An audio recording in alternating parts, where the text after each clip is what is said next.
एक बार फिर से आप सभी का स्वागत है।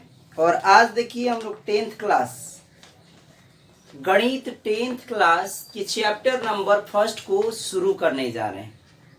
देखिए मैं आपको बता दूं, पहला चैप्टर का जो नाम है वो है वास्तविक संख्याएं।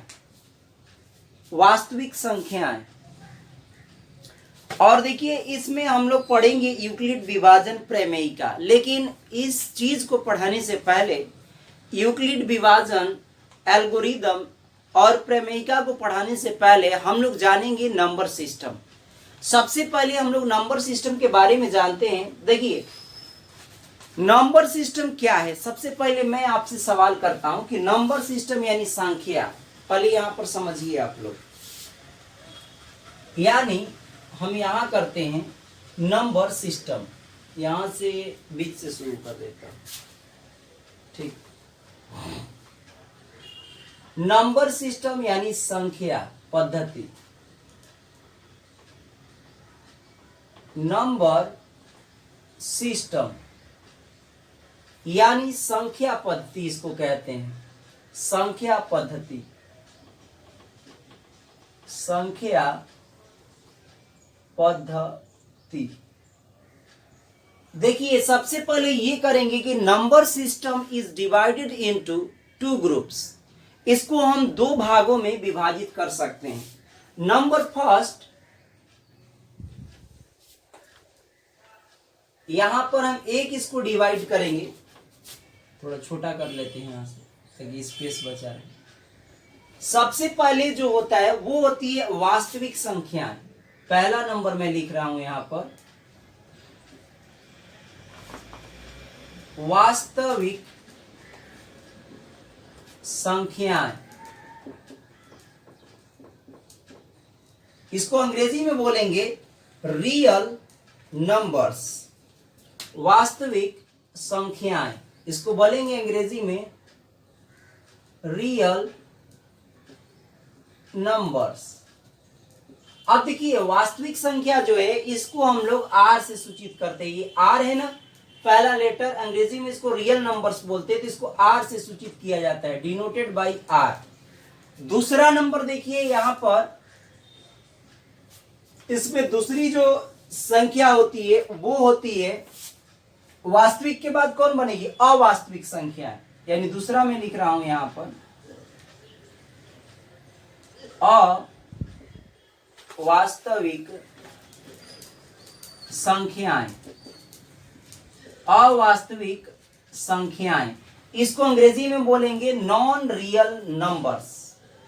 नॉन रियल नंबर्स, या इसी को हम लोग इमेजिनरी नंबर्स बोलेंगे, या इमेजिनरी नंबर भी कहा जाता है। यानी इसको आप इमेजिनरी नंबर भी कह सकते हैं,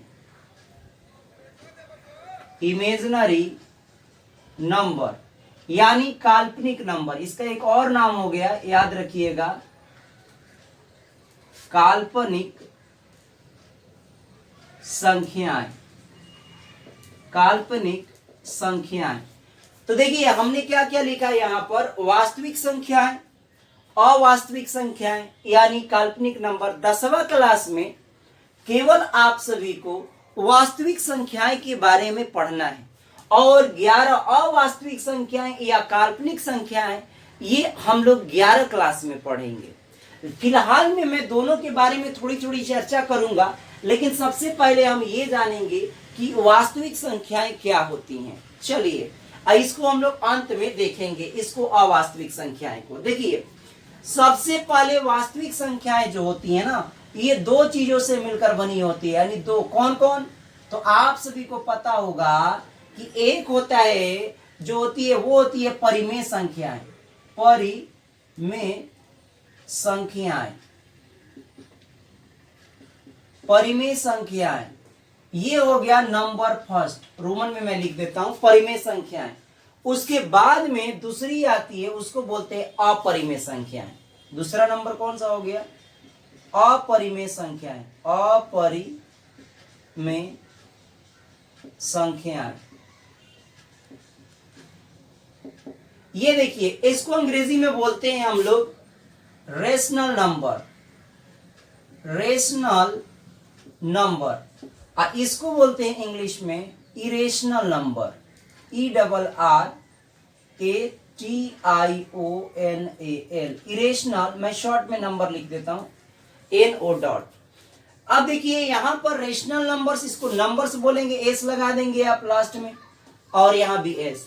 इरेशनल नंबर्स ये अपरिमेय संख्याएं कहलाती हैं, यानी परिमेय और अपरिमेय संख्याओं के समूह को वास्तविक संख्याएं कहते हैं। अभी हमने परिभाषा क्या बताया, the set of rational numbers and irrational numbers is called real numbers. तो रियल नंबर्स क्या है, ये दो चीजों का सेट हो गया, यानी एक हो गया परिमेय संख्या और दूसरे को क्या बोलेंगे, अपरिमेय संख्या, यानी दोनों के हम लोग सेट को बोलते हैं। चलिए अब आगे हम लोग देखते हैं यहां पर कि परिमेय संख्या के अंतर्गत कौन कौन सी आती है। परिमेय संख्या किसे कहते हैं, तो जिसे हम P बटा Q के रूप में लिख सके, a number which can be written as in the form of A upon B या P upon Q, where Q not equal to 0 and P and Q are integers। जहां P और Q दो पूर्णांक हैं और Q का मान 0 के बराबर नहीं होता है, तो हम ऐसी संख्या को परिमेय संख्या कहते हैं। अब देखिए हमें परिमेय संख्या की आपको परिभाषा शॉर्ट में मैं लिख देता हूं, P बाई Q के रूप में जिसे लिखा जा सके। ठीक है, P बाई Q के रूप में जिसे मैं यहां लिख देता हूं, देख लीजिएगा, वह संख्या जिसे P बटा Q के रूप में लिखा जा सके उसे हम परिमेय संख्या कहते हैं, जहां पर P और Q दो पूर्णांक है और Q नॉट इक्वल टू 0 के बराबर नहीं होना चाहिए। अब चलिए, लेकिन परिमेय संख्या की परिभाषा हम फाइनली अंत में कुछ अलग बताएंगे, फिलहाल में अभी इतना ही समझिए। ठीक, इसके बाद देखिए परिमेय संख्या के अंतर्गत, और ये होता है अपरिमेय संख्याएं। ठीक ना, अपरिमेय संख्या पहले इसका देखते हैं, उदाहरण हम लोग देखते हैं। यहां लिख लीजिएगा, जो संख्या P बटा Q के रूप में लिखी जा सके, मैं लिख देता हूं, वह संख्या जिसे P बाई Q के रूप में लिखा जा सके,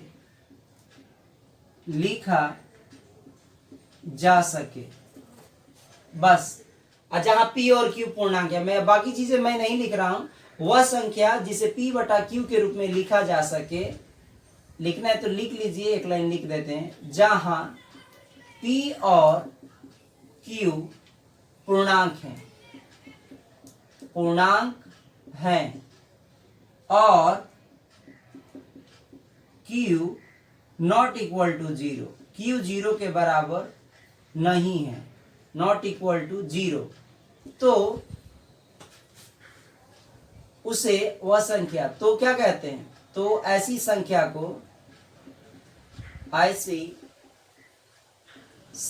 को परिमेय संख्या कहते हैं, परिमेय संख्या कहते हैं। मैंने सिंगुलर बनाया है, परिमेय संख्या कहते हैं। ऐसी संख्या को हम लोग परिमेय संख्या कहते हैं। अब देखिए उदाहरण में आप लोगों को एग्जाम्पल में देखते हैं, उदाहरण में हो जाएगा आपका, जैसे कि हमने लिखा 1/2, दूसरा नंबर हो गया जैसे कि आप ले लो 1/3, आप ले लो 8/5, ये सभी परिमेय संख्याएं हैं, ये सभी परिमेय संख्याएं हैं। 0 को भी परिमेय संख्या कहते हैं, 1 भी परिमेय संख्या है, -2 भी परिमेय संख्या है, -2/3 भी एक परिमेय संख्या है। तो आप बहुत सारी चीज इसमें माइनस भी आप लगा सकते हैं, तो ETC मैं इतने ही रखता हूं। चलिए अब हम लोग एक बात करते हैं, अपरिमेय संख्या किसे कहते हैं। बस सारा परिभाषा वही रहेगा, वह नंबर जिसे P बटा Q के रूप में न लिखा जा सके, जहां P और Q दो पूर्णांक हैं और Q नॉट इक्वल टू 0, यानी a number which cannot be written as P by Q where Q and P where Q and P are integers and Q not equal to 0, then this number is called irrational number. चलिए, तो अब हम इसकी परिभाषा हमने आपको लिख दी है, उधर देख लीजिए, केवल आप नहीं लगा लीजिएगा इसमें, कहां पर, जिसे P बटा Q के रूप में न लिखा जा सके, बस। अब इसकी मैं उदाहरण कर देता हूं, यहां पर उदाहरण में क्या हो जाएगा, बस ये याद रखिए, जिसे P बटा Q के रूप में न लिखा जा सके, वह संख्या जिसे P बटा Q के रूप में न लिखा जा सके, वह संख्या जिसे P बाई Q के रूप में न लिखा जा सके, ठीक, जहां P और Q दो पूर्णांक है और Q नॉट इक्वल टू 0। तो ऐसी संख्या को क्या कहते हैं, तो ऐसी संख्या को अपरिमेय संख्या कहते हैं, अपरिमेय संख्या कहते हैं, अपरिमेय संख्या कहते हैं। उदाहरण में देखिए, सारे रूट वाले, जिसका रूट नहीं निकाल सके, एग्जैक्ट रूट नहीं, जैसे कि हमने लिखा रूट दो एक अपरिमेय संख्या है, जैसे हमने लिखा √3 एक अपरिमेय संख्या है। √4 देखिए, √4 नहीं है, क्योंकि 4 का वर्गमूल कितना हो जाएगा 2, तो ये नहीं है, ध्यान रखिएगा, क्योंकि ये परिमेय संख्या बन गया। √5 करके देखिए,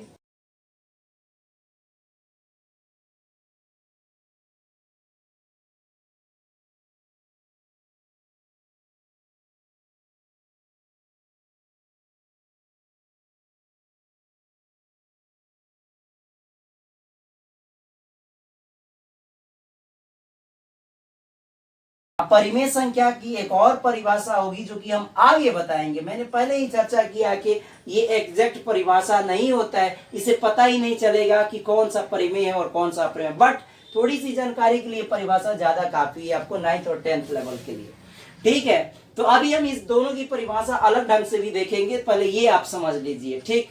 तो ये परिमेय संख्या, पाई भी क्या है, पाई एक परिमेय संख्या है, लेकिन पाई का मान आप लोग लिखते हैं 22/7। 22/7 जो है एक सन्निकट मान है, अप्रोक्सीमेट वैल्यू है, और इसलिए इस मान का इस्तेमाल हम बहुत सारे कैलकुलेशन में नहीं करते हैं, बट गणितीय कैलकुलेशन जो हम लोग मैथ्स में करते हैं, वहां पर हम इसका मान 22/7 रखते हैं। 22 बटे में कितना 7, या इसी को कितना रखते हैं 3.14, लेकिन इसकी आगे भी वैल्यू होती है, ठीक ना, जबकि ये इक्वल टू 0 नहीं होता है, इक्वल टू 22/7 नहीं होता है। तो हम इसकी चर्चा आगे करेंगे। तो आप सभी को पता चल गया परिमेय और अपरिमेय संख्या क्या होती हैं। तो यहां मैं एक चीज और आपको क्लियर कर दूं कि परिमेय और अपरिमेय संख्या को हम अलग ढंग से देखते हैं। अब इसकी परिभाषा देखते हैं। मैं इसको इरेज कर देता हूं। यहां ध्यान रखिएगा कि 0 एक कौन सी संख्या है, परिमेय संख्या है। मैं यहां पर इरेज करता हूं इसको। चलिए आगे मैं दिखा रहा हूं, इसको मैं इरेज कर देता हूं। दोनों तो परिभाषा लिख लिया है।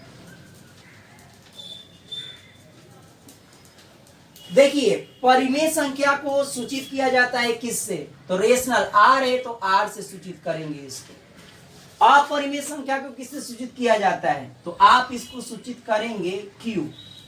क्यू ऊपर लगा दीजिएगा बार, इसको क्यू बार से सूचित किया जाता है। किससे सूचित किया जाता है, इसे क्यू बार से सूचित किया जाता है, ठीक ना। अब आइए आगे हम लोग समझते हैं, ठीक ना। अब देखिए परिमेय संख्या को हम लोग 3 भागों में भी, लेकिन इसकी परिभाषा एक अलग परिभाषा है। यानी अलग दोनों की हम पहले करेंगे प्रसार, यानी दशमलव प्रसार करेंगे। क्या करेंगे? दशमलव प्रसार। चलिए हम देखते हैं यहाँ पर परिमेय संख्या का कैसे किया जाएगा। दशमलव में जब बदलेंगे तो इसमें दो चीजें होती हैं। यहाँ पर दो चीजें ध्यान दीजिएगा। परिमेय संख्या किसे कहते हैं? परिमेय संख्या का जो दशमलव प्रसार होता है, ध्यान रखिएगा, एक और परिभाषा है परिमेय संख्या का दशमलव प्रसार। दशमलव प्रसार, परिमेय संख्या का दशमलव प्रसार जो होता है वो शांत या अशांत, अशांत प्लस में आवर्ती होता है।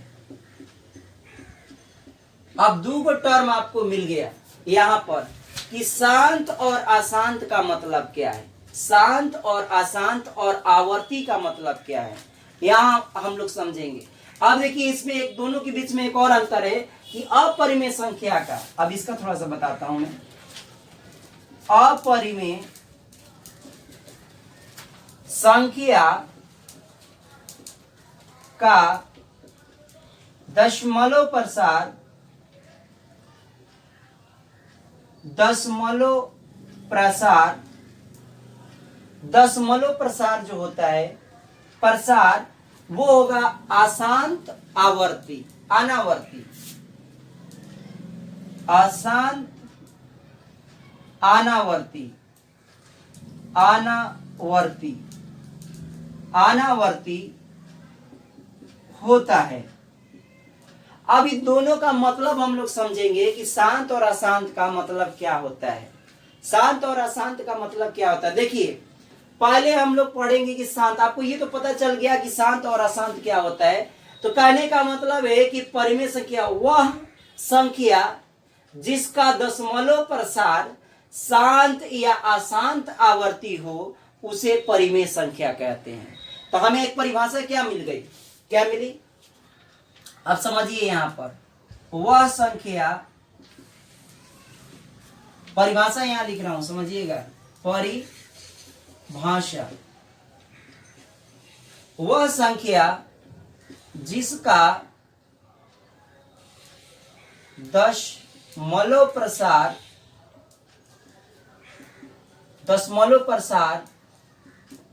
शांत या अशांत आवर्ती होता है, अशांत आवर्ती होता है। अशांत को अनवसानी भी कहा जाता है, यह लिख देता हूं, अनवसानी आवर्ती होता है, आवर्ती होता है। उसे हम लोग क्या कहेंगे? परिमेय संख्या कहते हैं, परिमेय संख्या कहते हैं। देखिए जिसका आसान, यहां पर शांत हो या अशांत हो, शांत हो या अशांत हो, उसे हम क्या कहेंगे? परिमेय संख्या कहते हैं। अब समझिए यहां पर सबसे पहले, और तब इसमें हम लोग इसको समझेंगे, उदाहरण से समझते हैं। देखिए यहां पर एक टर्म आ गया शांत। शांत को बोलते हैं कि पूरा पूरा कट जाए, और जो आपको पूरा पूरा कट जाए और रिमाइंडर जीरो है, शेषफल कितना है? जीरो, तो उसको कहेंगे शांत। यानी जब आप किसी बट्टा में जब आप देखते हो कि परिमेय संख्या होता है, और जब उसका भाग दोगे और पूरा पूरा कट जाए और रिमाइंडर जीरो आ जाए, तो उसको कहेंगे शांत। बेचारा शांत हो गया, यानी कट गया, पूरी तरह से कट के बराबर हो गया। उदाहरण में समझते हैं। देखिए यही पर मैं उदाहरण बता देता हूं, चाहे नीचे। जैसे आपने उदाहरण में लिया 1/2, एग्जाम्पल इजी, मतलब एग्जाम्पल, हमने एग्जाम्पल लिया 1/2। जब आप भाग दोगे 1/2 को, देखो 1 को जब 2 से भाग दोगे नहीं जाएगा तो 0 दशमलव बैठाया जाता है, तो एक 0 यहां बैठा। 2 5 कितना हो गया? 10, ये हो गया, कट गया। रिमाइंडर यानी कट गया तो मतलब क्या बचा, जीरो रिमाइंडर आया, शेषफल जीरो आया। तो जब शेषफल जीरो आया, भागफल कितना आया, तो यहां लिख देंगे 0.5। तो ये पूरी तरह से कट गया, तो ये कैसा होगा, शांत लिखेंगे। तो क्या लिखेंगे इसको, ये बेचारा शांत हो गया। शांत मतलब, शांत को अंग्रेजी में बोलेंगे टर्मिनेटिंग। क्या बोलेंगे, टर्मिनेटिंग। तो हम लोगों के पास एक चीज शब्द क्या मिला कि परिमेय संख्या टर्मिनेटिंग होती हैं। टर्मिनेटिंग माने पूरी पूरी कट भी सकती हैं। और एक होता है नॉन टर्मिनेटिंग भी होती हैं। नॉन टर्मिनेटिंग का मतलब होता है अशांत। कहा गया, अशांत। नॉन टर्मिनेटिंग का मतलब होता है अशांत। चलिए, तो यहाँ पर और आवर्ती का मतलब होता है, अब चलिए एक और उदाहरण हम लोग लेते हैं कोई। हम उदाहरण लेते हैं कितना, 1/3 ले लिया जाए। चलिए यहाँ पर 1/3 लेते हैं उदाहरण, यहाँ दिखा रहा हूं वही वाला उदाहरण, आप इधर भी लिख सकते हैं। 1/3 भाग लगाइए। चलिए इसमें भी भाग लगा के देखते हैं। 1/3 को अगर हम भाग लगाएं, यहां लिख देता हूं, 1 से अगर 3 से भाग दोगे तो कितना आएगा, 0 पहले बैठाएंगे, नहीं जाएगा दशमलव तो 0, तितरी का 9, ये आ गया, कितना आया 1। फिर नहीं जाएगा, 1 0 बैठाएंगे तो कितना होगा, तितरी का 9, फिर आया 1। फिर नहीं जाएगा, 0 बैठाएंगे, तितरी का 9। यानी हर बार ये कट ही नहीं रहा है, ये भाई कट नहीं रहा है। आज जब नहीं कटता है तो उसे कहेंगे अशांत, यानी शांत नहीं हो रहा है। यानी जब न कटे, यानी वो बिल्कुल रिपीट होने लगे, तो इस केस में हम बोलते हैं अनौसानी या अशांत, या अंग्रेजी में बोलते हैं नॉन टर्मिनेटिंग। क्या बोलते हैं, नॉन टर। इसकी वैल्यू कितनी आ गई, 0.333 डॉट डॉट ऐसे जाएगा। इसी को बराबर लिख सकते हो कितना, 0.3, ऊपर लगा देंगे दंड, या इसको रेकरिंग बोलते हैं कुछ लोग बोलते हैं दंड, कुछ लोग बोलते हैं बार। क्या बोलते हैं, कुछ लोग बोलते हैं बार। ठीक, तो याद रखिएगा कि इसको दंड या बार कहा जाता है। क्या कहा जाता है इसको, इसको हम लोग कहते हैं दंड या बार, बार कहते हैं, या रेकरिंग भी कुछ लोग बोलते हैं। रेकरिंग का मतलब रिपीट, रेकरिंग। चलो, रेकरिंग का मतलब होता है पीरियोडिक। अंग्रेजी में क्या बोलेंगे, पीरियोडिक। क्या बोलेंगे, पीरियोडिक। अब देखिए, दो गो टर्म आप लोगों को पता चल गया कि हो सकता है कि कटे, एक में कट गया था पूरा तो शांत हो गया था बेचारा, और एक में नहीं कटा था तो उसके ऊपर ये चला गया। इसी तरह से आइए एक 7 कितना लेते हैं, 10 हम लोग ले लेते हैं 3 लेते हैं। 10/3 या आप कितना लोगे, 10/7 ले लो। कोई भी एक उदाहरण लेते हैं हम लोग, ताकि इसमें से पता चले। आपके बुक में मैं देख रहा हूँ, बुक में कोई है, एक दो है, यहाँ से देखता हूँ कोई, इसमें से मैं देख के आपको बताता हूँ कोई दशमलव वाला, इसमें दिख नहीं रहा है। चलिए डायरेक्ट हम 10/7 ही लेते हैं, वहां दिख नहीं रहा है।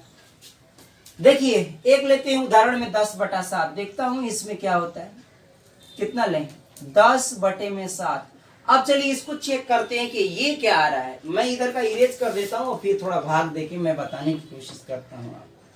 10/7 को यहाँ भाग देता हूं 7 से। चलिए 7 गया कितने बार में, एक बार में। ये आया 3, ऊपर से आया 0, नहीं जाएगा तो दशमलव बैठा है, 7 हो गया, ये 7 हो ही गया, नहीं जाएगा दशमलव, ऊपर से बैठाएंगे एगो 0, तो ये हो गया 7 कितना हो गया 28, ये हो गया 28, 28 फिर गया तो 2 बच गया, फिर नहीं कट रहा है, फिर अपने मन से एक 0 बैठाएंगे तो 7 दूना 14 हो गया। देखिए 14 है, फिर नहीं कट रहा है, फिर यहाँ लिखेंगे 6 और ये हो गया 0 कट गया, ऊपर से फिर एक अपने मन से 0 बैठाएंगे, 7/56। अब मैं देखता हूं कि ये कट रहा है कि नहीं, अभी भी नहीं कटा। कितना बच गया, 4 बच गया, नहीं कट रहा है, 7/56। फिर यहाँ पर ये कट गया, यहाँ 0 फिर बैठाएंगे, 7×5 = 35, ये हो गया 35, और फिर आया इधर से 5, नहीं कट रहा है, फिर 0 अपने मन से बैठाएंगे, 7×7 फिर आया, 7×7 1 आया। इसका मतलब ये है कि ये कट गया 7×7। देखिए यार रिपीट हो रहा है, फिर 10 वाला 1 से फिर चालू हो जाएगा, फिर 0 करोगे तो 1 आएगा, फिर ऐसे ही आएगा 1 2 8, यानी कहने का मतलब है फिर आएगा 1 2 8 5 7, फिर आएगा 1 2 8 5 7। तो यहाँ पर कौन रिपीट हो रहा है? बार बार ये वाला टर्म रिपीट, ये वाली जो दशमलव के बाद नंबर्स हैं ये वाली बार बार रिपीट हो रही है। इसका मतलब ये है कि 10/7 को आप लिख सकते हैं 1.428557, फिर लिख सकते हो 42857, यानी ये वाला रिपीट हो रहा है, डॉट डॉट डॉट डॉट।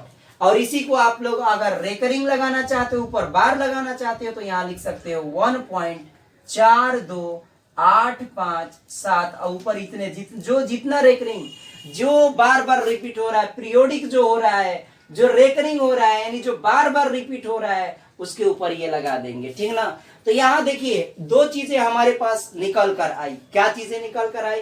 कि परिमेय संख्या वह संख्या होती है जो या तो कट जाए, यानी शांत हो जाए, या तो ना कटे, लेकिन ना कटे तो आवर्ती होए। आवर्ती का मतलब होता है कि पीरियोडिक होना चाहिए, रेकरिंग होना चाहिए, यानी बार बार चीज रिपीट होनी चाहिए। जैसे यहाँ 3 3 3 3 रिपीट हो रहा है, तो इसको हम बोलते हैं परिमेय संख्याएं।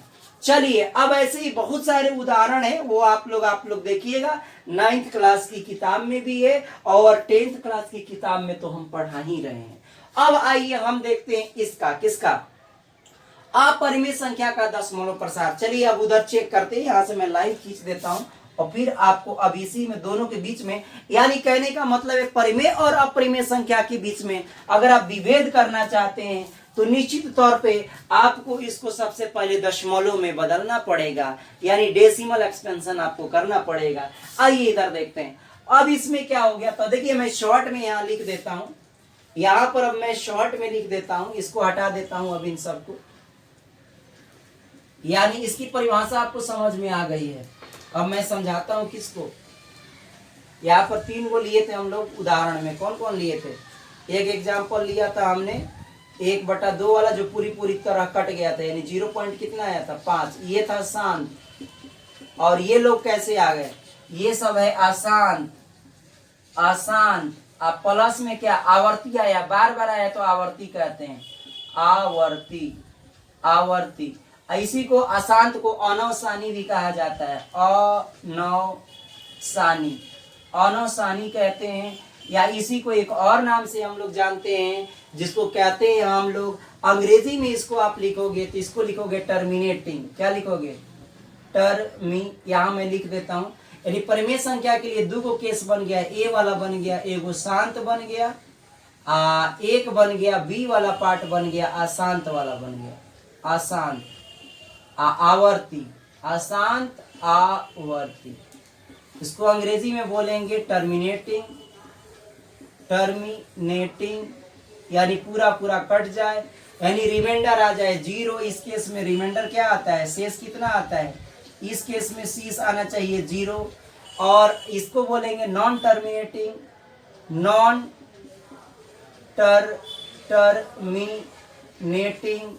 और प्लस में क्या होना चाहिए? प्लस में आवर्ती होनी चाहिए, यानी रेकरिंग होना चाहिए,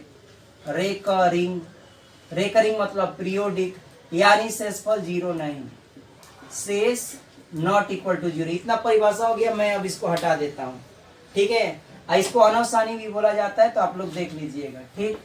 अब मैं आगे बात करता हूं, इसको अनवसानी भी बोला जाता है, ठीक, अनवसानी। चलिए इधर आप देखते हैं, अपरिमेय संख्या का दशमलव प्रसार अशांत अनावर्ती होता है, मैंने लिखा है। तो देखिए इसकी परिभाषा क्या बनेगी? इसकी जो परिभाषा बनेगी, परिभाषा, वह संख्या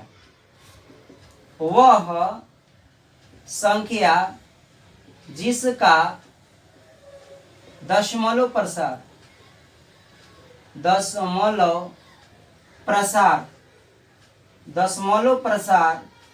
कैसा होता है? दशमलव प्रसार अशांत अनावर्ती होता है, अशांत अनावर्ती होता है, उसे क्या कहते हैं? अपरिमेय संख्या कहते हैं, अपरिमेय संख्या कहते हैं। चलिए अब इसकी परिभाषा रूट में देखते हैं। अपरिमेय संख्या देखिए, अब यहाँ पर है अनावर्ती का मतलब क्या है। यहाँ पर देखिए दो चीजें आपने जैसे यहाँ पर समझा कि शांत और अशांत होना चाहिए, इसके इसके क्या बोलते हैं, इसकी परिभाषा के अकॉर्डिंग। ये न्यू परिभाषा जो पुरानी परिभाषा ही है, लेकिन ये ज्यादातर आपको नहीं बताई जाती है और P बटा Q वाला बता दी जाती है, लेकिन मेन यही परिभाषा है अगर देखा जाए तो। अब देखिए यहाँ पर देखते हैं कि अशांत और अनावर्ती। अशांत का मतलब अभी क्या बताया, अशांत मतलब बताया नॉन टर्मिनेट, ये कटेगा नहीं, यानी इसका रिमाइंडर 0 नहीं होगा।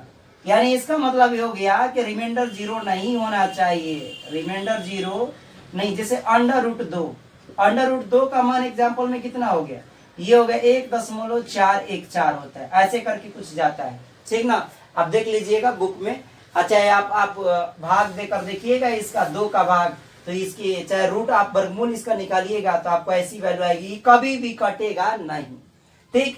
तो देखिए कभी भी नहीं कटेगा, इसका मतलब ये अशांत का मतलब वही वाला हो गया नॉन टर्मिनेटिंग। तो मैं यहाँ लिख लेता हूँ कि यहाँ पर एक ही केस होता है, इसमें केस नंबर 1 होता है, इसमें केस नंबर 2 थे, केस ए केस बी, और इसमें केस 1 होता है। केवल इसमें एक याद रखेंगे कि इसमें होता है अशांत।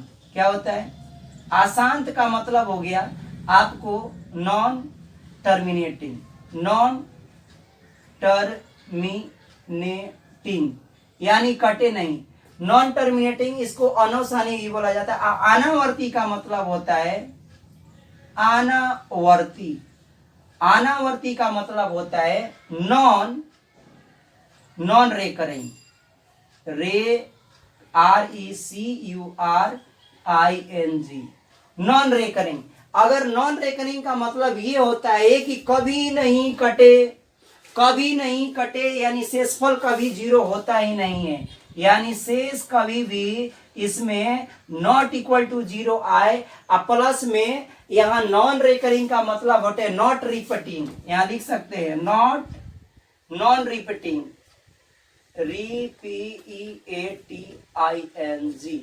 नॉट रिपीटिंग, पुनरावृत्ति नहीं होनी चाहिए। यहाँ आवर्ती का अर्थ लिख लीजिएगा पुनरावृत्ति,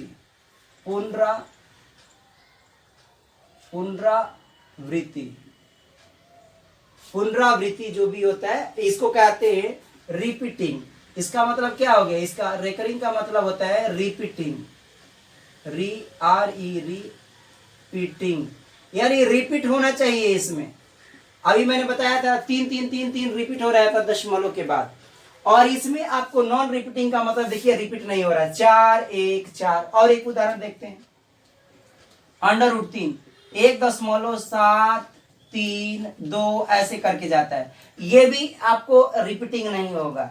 ऐसे ही आपको एक और हम यहां से आप कहें भाई किताब, यहाँ पर अंडर रूट ये हो गया 1 और इसी तरह से आप पाई का मान जानते हो, पाई बराबर कितना होता है आप जानते हो 3.14, ये ऐसे होके 14 28 57 और समथिंग आपको जाता है, तो डॉट डॉट डॉट डॉट जाता है, ठीक ना। तो इसमें आप कटाओगे 22/7 को तब आता है, लेकिन ये भी एग्जैक्ट मान नहीं है, ये भी एग्जैक्ट मान नहीं है। आप अगर सही से निकालोगे पाई का मान तो पाई भी एक अपरिमेय संख्या है। तो आप लोगों को क्या समझ में आया, यहाँ अगर शॉर्ट कर दिया जाए इस चीज को पूरा हटा के, तो दो चीजें आपको निकल करके आ रही है पूरे परिभाषा से। शॉर्ट में हम लोगों ने निकाल लिया कि जैसे कि इसमें शांत और अशांत आवर्ती होता है, तो अपरिमेय में क्या होता है, अपरिमेय में होता है एक केस होता है, वो होता है अशांत। क्या होता है, अशांत प्लस का अनावर्ती, अनावर्ती नॉट कटने वाला, अनावर्ती, बस अनावर्ती, अनावर्ती। अशांत का मतलब हो गया नॉन टर्मिनेटिंग, नॉन टर्मिनेटिंग, और इसका मतलब क्या हो गया प्लस का। अनावर्ती का मतलब हो गया नॉन रिपीटिंग, नॉन रेकरिंग भी बोल सकते हो, रेकरिंग, और इसी को कहते हैं नॉन रिपीटिंग, नॉन रिपीटिंग। तो यहां पर हम आपको कंप्लीट करते हैं परिमेय और अपरिमेय संख्या किसे कहते हैं। अब चलिए आगे की तरफ हम लोग बढ़ते हैं। परिमेय संख्या को हम 3 भागों में बांटते हैं, परिमेय संख्या को हम लोग 3 भागों में बांटेंगे। तो यहाँ मैं बांट रहा हूं 3 भागों में। चलिए ऊपर इधर करते हैं। देखिए इसमें पहला जो बट जाएगा 3 भाग में, एक हो जाएगा यहाँ पर, एक होता है प्राकृत संख्या, प्राकृत संख्या यानी प्रकृत संख्याएं हो जाएंगी, संख्याएं। नेचुरल नंबर जिसको बोलते हैं, क्या बोलते हैं? नेचुरल नंबर, नेचुरल नंबर, इनको नेचुरल नंबर बोलते हैं। फिर इसके बाद में इसको एन से सूचित किया जाता है। ठीक, अब आइए दूसरा नंबर हम लोग देखते हैं यहाँ पर। इसमें दूसरा प्राकृत संख्या किसे कहते हैं? तो गिनती की संख्या को प्राकृत संख्या कहते हैं। लिख लीजिएगा, गिनती की संख्या को प्राकृत संख्या कहते हैं। क्या बोलेंगे? Counting number is called, counting number is called प्राकृत यानी नेचुरल नंबर। बी नंबर आ जाइए। एक होता है इसमें दूसरा जो पार्ट हो जाएगा वो हो जाए प्रकृत के बाद आता है पूर्ण संख्या, जिसको होल नंबर, पूर्ण संख्याएं कहेंगे। इसको संख्याएं, इसको कहेंगे होल नंबर, WHOLE, होल। यहाँ लिख लीजिएगा नंबर्स, SS लगा लीजिए, होल नंबर्स। इसको हम लोग W से सूचित करते हैं। किसके? W से स्टार्टिंग है तो इसको W से सूचित करते हैं। ध्यान रखिएगा, whole number is denoted by W and it starts with 0 number including all natural number. सारी नेचुरल नंबर्स को आपको ऐड कर देना है, यानी 0 प्लस नेचुरल नंबर को हम लोग बोलते हैं होल नंबर। तो इसमें आ जाएगा, उदाहरण में क्या लिखेंगे? 1 2 3 कॉमा डॉट डॉट डॉट। इसमें क्या हो जाएगा? 0 से स्टार्ट होगा, 0 1 2 3 डॉट डॉट डॉट। अब इसके बाद तीसरा नंबर जो आता है वो आती है इंटीजर्स। तीसरा नंबर जो हो गया वो हो गया पूर्णांक। पूर्णांक अंग्रेजी में बोलेंगे इसको, पूर्णांक को हम लोग I से या Z से सूचित करते हैं। Z से हम लोग सूचित करते हैं, इसको हम लोग बोलते हैं इंटीजर्स, INTE, इंटीजर्स, इंटीजर्स। इसको इंटीजर्स बोलते हैं। I या Z से आप सूचित कर सकते हैं। देखिए इंटीजर्स क्या होती है? इंटीजर्स का मतलब है कि होल नंबर जो आपने पूर्ण संख्या लिखा उसमें बस प्लस माइनस चिन्ह लगा दीजिए, 0 वाला में छोड़ के।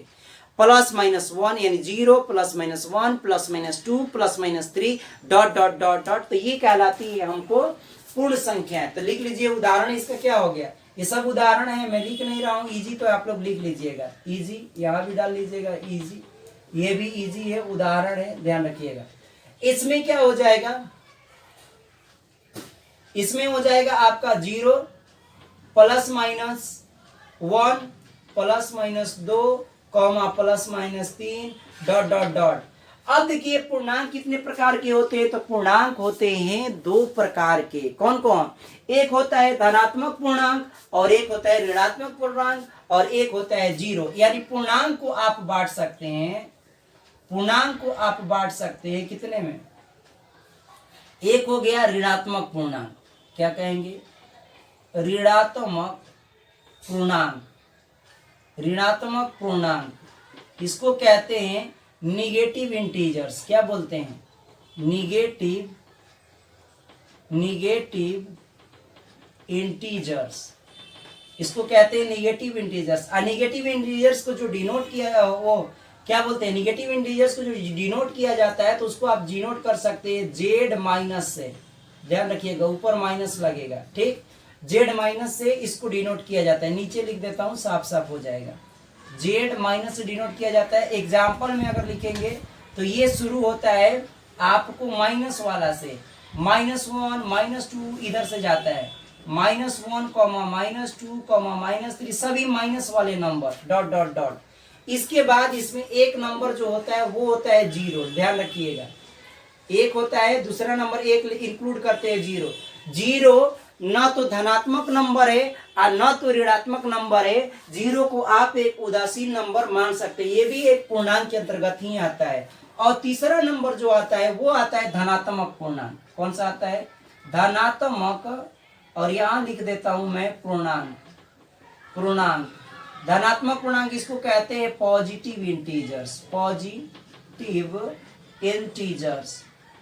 ये हो गया पॉजिटिव इंटीजर्स। देखिए पॉजिटिव इंटीजर्स में प्लस वाले सारे नंबर आएंगे, यानी +1, +2, +3, +4 डॉट डॉट डॉट ऐसे ही। तो सारे प्लस वाले नंबर जो होते हैं वो कहलाते हैं धनात्मक पूर्णांक, सारे माइनस वाले नंबर कहलाते हैं ऋणात्मक पूर्णांक यानी नेगेटिव इंटीजर्स, और इधर हो गए पॉजिटिव इंटीजर्स, और बीच में एक होता है जीरो जिसको न तो ये प्लस में है ना तो माइनस में, इसको न्यूट्रल नंबर कहते हैं। चलिए अब आगे हम लोग बढ़ते हैं। देखिए धनात्मक पूर्णांक में, इस धनात्मक पूर्णांक को हम लोग सम संख्या भी कहते हैं। कौन सी संख्या कहते हैं? सम संख्या, विषम संख्या। अब आइए इसी में लेकर आते हैं। ठीक, अब यहां से स्टार्टिंग हो जाता है। इसमें आपको सिर्फ प्राकृत संख्या लीजिए, चाहे इसी को प्राकृत संख्या के नाम से भी जाना जाता है, यानी ये सब तो नेचुरल नंबर है, इसको प्राकृत संख्या भी कह सकते हैं। प्राकृत संख्या जो ऊपर हमने लिखा था यहाँ पर। तो चलिए अब प्राकृत संख्या को हम लोग यहाँ पर बांट लेंगे, यानी धनात्मक पूर्णांक को अब हम लोग बांटेंगे आगे के। तो धनात्मक पूर्णांक जो है इसको हम लोग बांट सकते हैं सम संख्या। एक तो बांट सकते हैं इसमें सम संख्या, सम संख्या यानी ये कहलाती हैं even numbers, EVEN even numbers. और दूसरी जो हो जाएगी यहाँ पर वो हो जाएगी विषम संख्या। कौन सी हो जाएगी? विषम संख्या। विषम संख्या मतलब क्या हो गया? ऑड नंबर्स हो गया। चलिए नंबर्स लिख लीजिएगा। और तीसरा नंबर इसमें कौन सा आ जाएगा और देखते हैं। तीसरा नंबर जो हो जाएगा वो हो जाएगी अभाज्य संख्याएं, अभाज्य प्राइम नंबर। अभाज्य, अभाज्य इसी को कहते हैं हम लोग रूढ़ संख्याएं भी कहते हैं, रूढ़ संख्याएं, ध्यान रखिएगा। रूढ़ संख्याएं जिसको कहते हैं अभाज्य संख्या, रूढ़ संख्या, यानी इसको कहते हैं प्राइम नंबर्स। और एक होता है इसी में आपको आ जाएगा एक भाज्य संख्या होती हैं, भाज्य संख्याएं। अब देखिए भाज्य संख्याएं किसको कहते हैं वो भी हम अभी पढ़ेंगे। इसको बोलते हैं भाज्य को यौगिक संख्याएं भी कहा जाता है। ध्यान रखिएगा, यहां लिख देता हूं स्लैश करके, यौगिक संख्याएं, यौगिक संख्याएं। यौगिक संख्याएं का मतलब होता है कंपोजिट नंबर, COMP, कंपोजिट, ये हो गया नंबर्स, ये कंपोजिट नंबर्स हो गया। और एक होता है सह अभाज्य संख्याएं, एक और लिख लीजिए कौन सा? तो ये हो गया सह अभाज्य, अभाज्य संख्याएं, सह अभाज्य संख्याएं। इस सह अभाज्य संख्या को को प्राइम नंबर्स कहते हैं, को PRIME प्राइम, यहां लिख लीजिएगा नंबर्स। तो देखिए हमने यहाँ बताया सम संख्या, विषम संख्या, अभाज्य संख्या को रूढ़ संख्या भी कहा जाता है। और उसके बाद हमने बताया आपको कि भाज्य संख्या, यहाँ पर अभाज्य संख्या, रूढ़ संख्या और भाज्य यौगिक संख्याएं भी कहते हैं, सहभाज्य संख्याएं। तो इन सभी के बारे में हम लोग 1 बाई 1 करके देखते हैं। सीधी सी बात है, आप लोगों को आता भी है, यानी समझिए कि हम नंबर सिस्टम पूरा कंप्लीट करने जा रहे हैं। अब बस उसके बाद में हमें वास्तविक संख्या के बारे में थोड़ी सी बतानी है। उसके बाद में ये किताब हो गई यहाँ पर। देखिए यहां पर हम लोग करेंगे सम संख्या। सम संख्या किसे कहते हैं भाई? तो 2 से विभाजित संख्याएं क्या कहलाती है? सम संख्या। 2 का पहाड़ा लिख दीजिए, काम खत्म। एग्जाम्पल में क्या हो गया? 2, 4, 6, 8 डॉट डॉट डॉट।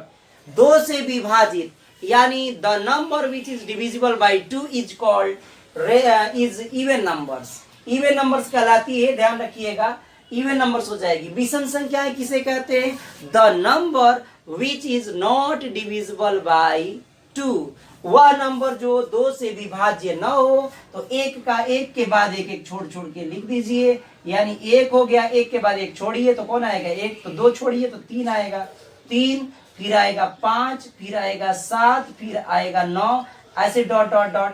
ये हो गया विषम संख्याएं। अब हम लोग करते हैं अभाज्य संख्या किसे कहते हैं। तो अभाज्य संख्या के लिए थोड़ी सी परिभाषा हमको लिखनी पड़ेगी, तो मैं नीचे लिख रहा हूं, समझिए। अभाज्य संख्या किसे कहते हैं सबसे पहले बता देता हूं, ऐसे ही मौखिक बता देता हूं, आपको समझ में आ जाएगा। अभाज्य संख्याएं वो होती हैं जो स्वयं और एक के अलावा किसी अन्य संख्या से विभाजित न हो। The number which is not divisible by any other number except 1 and itself is called prime numbers। तो ध्यान रखिएगा, जितनी भी प्राइम नंबर्स होती हैं वो एक और स्वयं के अतिरिक्त किसी अन्य संख्या से विभाजित नहीं होती है। तो लिख लीजिएगा, मैंने बोल दिया है। छोटा सा परिभाषा अगर लिखना चाहते हैं तो इसमें देखिए, छोटा सा परिभाषा यही है कि इसके फैक्टर होने चाहिए 2। कितने फैक्टर होने चाहिए? मैं यहाँ पर अभाज्य संख्या का बता रहा हूँ, देखिएगा यहाँ जगह स्पेस है। अभाज्य संख्या के लिए यहाँ पर आपको मैं स्पेस बना के यहाँ पर बता रहा हूँ। अभाज्य संख्या क्या है समझिए। अभाज्य संख्याएं जो होती हैं वो होती हैं, इसके 2 फैक्टर होते हैं। कितने गुणनखंड? 2 गुणनखंड है। एक अभाज्य संख्या नहीं है। कितने से अभाज्य संख्या शुरू होती है? 2 से। 2 हो गया अभाज्य संख्या। यहां लिख देता हूं, अभाज्य संख्या 2 है, फिर उसके बाद में 3 है, फिर 5 है, फिर 7 है, 9 कटेगा। 9 तो कट जाएगा। जो नंबर ना कटे दूसरे नंबर से उसको कहते हैं अभाज्य संख्या। अब देखिए 2 का फैक्टर कितना होना चाहिए, यानी अभाज्य संख्या के कम से कम 2 गुणनखंड होने चाहिए। यहां पर नोट में लिख रहा हूं, अभाज्य संख्या के कम से कम 2 गुणनखंड होने चाहिए। 2 गुणनखंड होने चाहिए, यानी कम से कम 2 फैक्टर हो जिसका। अभाज्य संख्या उसे कहते हैं जिसमें कम से कम 2 फैक्टर हो। देखो 2 का फैक्टर मैं यहां दिखाता हूं। 2 का फैक्टर कौन कौन है? एक है 1 और एक खुद 2 है। 3 का देखो, 3 का कौन कौन है? ये 1 है। 3 का फैक्टर कौन हुआ? 1 है और खुद 3 है। अगर 4 लोगे आप तो 4 को देखो 3 को मिल जाएगा। यहां मिल गया 1, यहां मिल गया 2 से भी भाग लगेगा और खुद 4 से भी भाग लगेगा। इसका मतलब ये है कि ये अभाज्य संख्या नहीं है। तो आपको 4 नहीं लिख सकते हैं, ध्यान रखिएगा। तो 4 को मैं यहां से हटाता हूं, ठीक। इसीलिए आपको अभाज्य संख्या वे होती हैं 2, 3, 5, 7। 7 के बाद 8। 8 कटेगा 2 से, नहीं ले सकते हैं। 9 भी कटेगा 3 से, नहीं ले सकते हैं। 10 भी कटेगा 5 से, नहीं ले सकते हैं। 11 नहीं कटेगा, 11 खुद से और 1 से कटेगा। 12 है वो दूसरे नंबर से भी कटेगा, 12 से कटेगा, 2 से कटेगा, 3 से कटेगा, 6 से कटेगा, तो इसको भी नहीं लेंगे। 13 देखिए, 13 नहीं कट रहा है तो इस 13 ले लेंगे। तो इस प्रकार से आपको ये पता चल गया कि अभाज्य संख्याएं हम लोग किसे कहते हैं।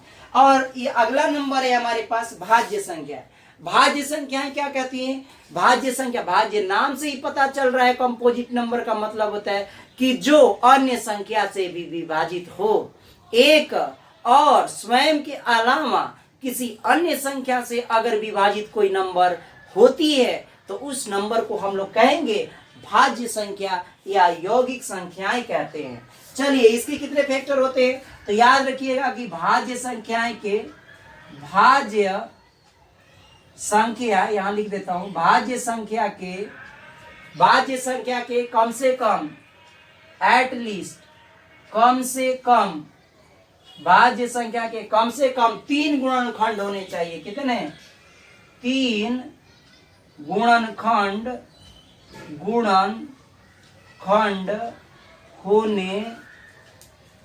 होने चाहिए। देखिए नहीं लिख रहा है, दिख रहा है तो कृपया करके आप लोग सुनिए। भाज्य संख्या के कम से कम 3 गुणनखंड होने चाहिए। अगर 3 नहीं है, भाज्य देखिए, भाज्य में कितने थे? 2 गुणनखंड। अब मैं इसको भी कर देता हूं यहां पर। देखिए मैं यहां पे थोड़ा सा साफ इसको कर देता हूं। यहां बताने जा रहा हूं आपको। अब कौन सा बताने जा रहे हैं? इसको बताने जा रहे हैं भाज्य संख्या के उदाहरण। अब समझिए, 3 गुणनखंड होने चाहिए। सबसे छोटी अभाज्य संख्या तो 2 थी, लेकिन भाज्य संख्या सबसे छोटी होती है 4। याद कर लीजिएगा, सबसे छोटी भाज्य संख्या कौन होती है? 4। देखो 4 कैसे हुआ, उदाहरण में हम आपको बताते हैं। यहाँ पर मैं कंपोजिट को हटा के यहाँ लिख देता हूँ। देखिए उदाहरण में आपको हो जाएगा, यहाँ 4 कटेगा, 5 तो आपको ऐसे ही पता चला है कि अभाज्य है। 6, यस 6 होगा। 7 नहीं होगा, 8 होगा, यानी जिसमें भाग लगे दूसरे नंबर से। 8 के बाद हो गया 9, 10, ऐसे ही डॉट डॉट। तो चलिए यहाँ पर देखते हैं कि क्या इसके 3 गुणनखंड है। एक उदाहरण उठाते हैं, इसका 4 का कितना हो गया? 4 का हो जाएगा, 4 2 से भी कटेगा, और इधर 4 किससे कट सकता है? 4 कट सकता है आपको खुद 4 से। तो 3 गुणनखंड हुए कि नहीं? तो 3 गुणनखंड जिसका हो जाए उसे कहते हैं भाज्य संख्या। जिसका 2 गुणनखंड हो जाए उसे कहते हैं अभाज्य संख्या। और सह अभाज्य संख्या की परिभाषा भी हम लोग देख लेते हैं। ऐसे ही 6 का भी देख सकते हो। 6 के भी 3 गो है। 1 है, 1 से कटेगा, 2 से कटेगा, 3 से कटेगा, 6 से कटेगा। कम से कम मेरे को 3 चाहिए। 3 से ज्यादा कुछ भी हो जाए फर्क नहीं पड़ता है। 3 से ज्यादा हो जाए चलेगा, लेकिन 3 से कम होगा तो वो नहीं चलेगा भाज्य में। चलिए अब लास्ट पॉइंट जो हम लोग देख रहे हैं यहाँ पर, एक और है हमारे पास। कौन सा है? यहां से तो ये हो गया, और यहां से एक सह अभाज्य संख्या किसे कहते हैं। तो देखिए, 2 संख्याएं सह अभाज्य संख्याएं कहलाती हैं। 2 numbers are called co-prime numbers if their HCF is 1।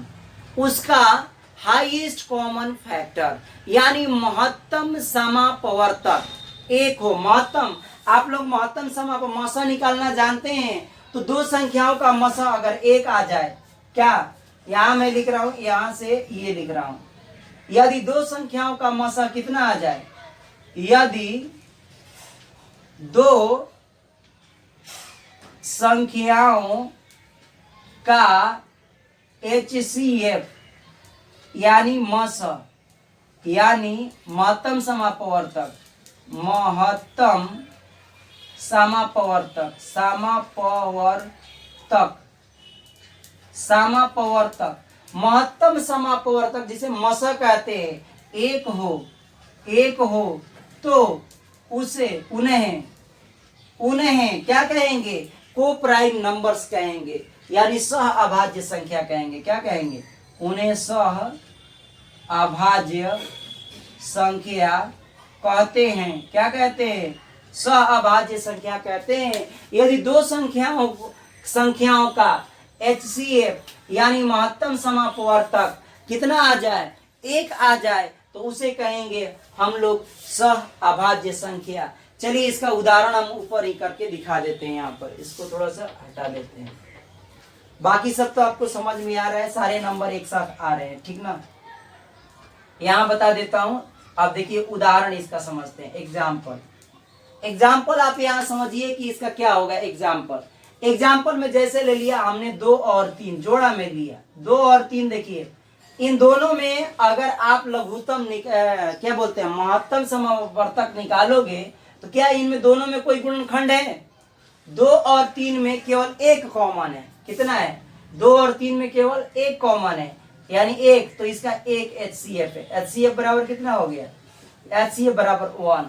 जैसे कि और देखो आप, जैसे कि 4 लो और 6, ये नहीं ले सकते हैं क्योंकि 4 और 6 में देखिए इसमें 2 भी है, 1 भी है, तो 1 इसका आना चाहिए। तो हम ले लेते हैं एक 5 और एक ले लेते हैं 7। और देखो दोनों के बीच में कोई एक नंबर नहीं है जो भाग लगे, दोनों में केवल 1 से भाग लगेगा। तो इसका भी HCF कितना है? इसका भी HCF 1 है।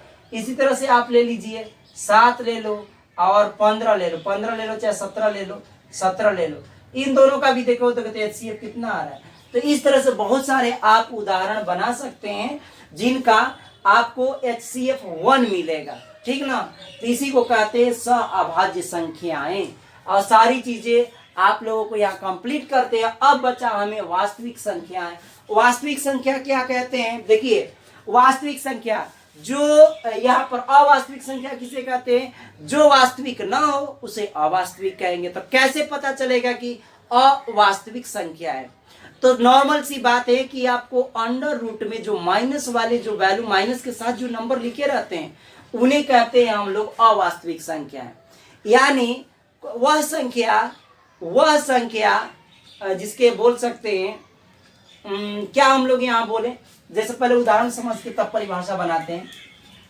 यहाँ पर जैसे लिखा अंडर रूट -2, देखिए रूट में है, यानी अगर उसका कोई भी संख्या जिसका वर्ग, कोई भी संख्या जिसका वर्ग ऋणात्मक मान आए, क्या है?